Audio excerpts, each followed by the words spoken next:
Dragi moji ljudi, danas mi se dogodila jedna situacija i htjela bi s vama podijeliti moje iskustvo. Znači, radi se o tračanju. Danas mi je došao kolega na poslu i počeo je da trača o jednoj kolegici. Evo, ja iskreno protiv nikoga nemam ništa i nemam ni protiv te kolegice, znači ja sam si sa njom na ok. I sad on krene o njoj pričati, ja njemu velim, ej, znaš šta? Rekao, molim te, nemoj više nikad od nekome tračati dok sam ja ovdje. Rekao, mene te priče uopće ne zanimaju.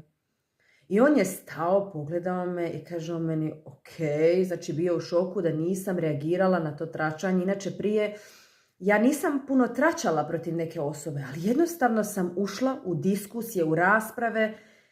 I ljudi moji, kada bi ja vidjela tu osobu o kojoj se tračalo, osjećala bi se toliko loše. I naravno, i s razlogom bi se osjećala, zašto da ja o nekome pričam nešto loše. Ako nešto imam protiv tebe, trebam tebi reći, iskreno.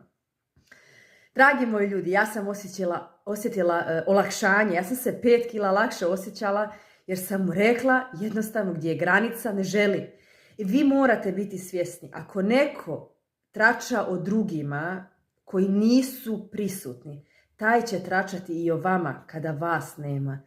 Zato nemojte se povlačiti, ulaziti u diskusije, u rasprave, u tračanja, jer vjerujte mi, kad vas nema i vi ste tema razgovora.